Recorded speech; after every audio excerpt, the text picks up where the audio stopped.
రైట్గా 110 నెలలు అధికారంలో ఉండి నెలకు 1000 కోట్లు తగ్గకుండా 1,00,000 కోట్లకు పైగా దోచుకున్నారు. పంపకాల్లో తేడాలు రావడంతో ఆయన పిల్లలు కత్తులతో పొడుచుకునే పరిస్థితి వచ్చారు.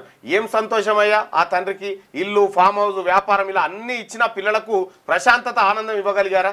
దోపిడి సొమ్ము ఇవాళ కుటుంబంలో చిచ్చుపెట్టింది. వారు కొట్లాడుకుంటూ వారి వెనకాల మేమున్నామని అంటున్నారు అని పరోక్షంగా మాజీ ముఖ్యమంత్రి కేసీఆర్ను ఆయన కుటుంబాన్ని ఉద్దేశించి సీఎం రేవంత్ రెడ్డి ఘాటు వ్యాఖ్యలు చేశారు. పంపకాల్లో పంచాయతీ వస్తే కుటుంబ పెద్ద లేదా కుల పెద్ద దగ్గరికి వెళ్ళాలి. మీ కుటుంబ పంచాయతీలోకి మమ్మల్ని లాగకండి. బరాసా అనే పాములో కాలకూట విషయం ఉంది.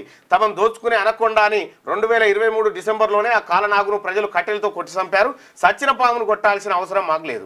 మాకు సంక్షేమ పథకాలు అమలు చేసే పని ఉంది అని అన్నారు. బుధవారం భద్రాద్రి కొత్తగూడెం జిల్లా చంద్రగొండ మండలం బెండాలపాడులో ఇంద్రమిల్ల గృహ ప్రవేశాలకు సీఎం రేవంత్ రెడ్డి హాజరయ్యారు. ఇంద్రమిల్లను ప్రారంభించారు. అనంతరం అదే మండలంలో దామర్చర్లో నిర్వహించిన బహిరంగ సభలో ప్రసంగించారు.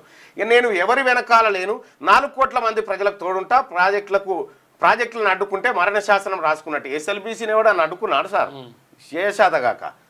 ఎన్నేళ్ళ నుంచి చేస్తా? 40 ఏళ్ళ ఎస్ఎల్బీసీ 40 ఏళ్ళు. రైట్.